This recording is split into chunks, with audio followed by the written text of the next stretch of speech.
Hi friends, welcome back to PF education Telugu. EPF అకౌంట్లోకి login అవుతున్నట్లయితే నేను ఇప్పుడు స్క్రీన్షాట్లో చూపించే విధంగా ఎర్రర్ వస్తున్నట్లయితే మరి ఏ విధంగా పిఎఫ్ అకౌంట్లోకి లాగిన్ అవ్వాలో తెలుసుకుందాం. వీడియోకి లైక్ చేయండి, అలానే సబ్స్క్రైబ్ చేయండి.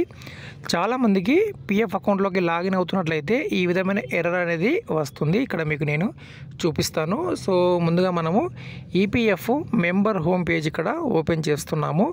ఓపెన్ చేసినట్లయితే ఈ విధంగా మనకు పిఎఫ్ అకౌంట్ ఓపెన్ అవుతుంది. తర్వాత ఇలా ఓపెన్ అవుతుంది ఫ్రెండ్స్. ఇక్కడ UAN number, password, captcha code enter చేసి మనము లాగిన్ అవుతూ ఉంటాం. కానీ కొందరు ఈపీఎఫ్ ఖాతాదారులకు ఈపీఎఫ్ అకౌంట్లోకి లాగిన్ అయ్యేదానికి అవకాశం లేదనమాట. సో ఇప్పుడు నేను ఇక్కడ ఒక స్క్రీన్ షాట్ మీకు చూపించి చెప్తాను. ఓకే ఫ్రెండ్స్, కొందరికి ఇలా మనకు స్క్రీన్లో చూపించే విధంగా వస్తుందన్నమాట. Aadhaar is not available against UAN, kindly seed Aadhaar through employer అని మనకు కనిపిస్తుంది. అంటే ప్రస్తుతం మీ యూఏఎన్ నెంబర్కి ఆధార్ అనేది లింక్ లేదు. సో మీరు ఎంప్లాయర్ ద్వారానే లింక్ చేసుకోగలరు అని ఇక్కడ మనకు సందేశం అనమాట.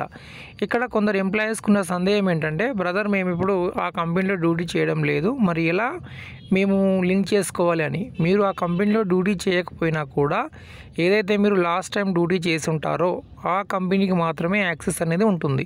కొత్త అప్డేట్ ఏంటంటే, కొందరు ఈపీఎఫ్ ఆఫీస్ వెళ్ళి జాయింట్ డిక్లరేషన్ ద్వారా కూడా లింక్ చేసుకోవచ్చు. కానీ కొన్ని ఈపీఎఫ్ ఆఫీస్లో ఈ జాయింట్ డిక్లరేషన్ అనేది తీసుకోవడం లేదని చెప్తున్నారు అనమాట.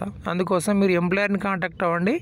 ఎంప్లాయర్కి అయితే యాక్సెస్ ఉంటుంది, ఆధార్ లింక్ చేయడం కానీ మరి ఇతర మీ యొక్క డీటెయిల్స్ యాడ్ చేయడము ఓన్లీ ఎంప్లాయర్కి అవకాశం అయితే ఉంటుంది. ఆధార్ లింక్ ఉంటేనే మనం పిఎఫ్ అకౌంట్లోకి లాగిన్ అవ్వగలము, పిఎఫ్ అమౌంట్ విత్డ్రా చేయగలము. ఆధార్ లింక్ లేకుండా ఉంటే మనం పిఎఫ్ అమౌంట్ అయితే విత్డ్రా చేసేదానికి ఆప్షన్ ఉండదు ఫ్రెండ్స్. వీడియోకి లైక్ చేయండి, సబ్స్క్రైబ్ చేయండి. ధన్యవాదాలు.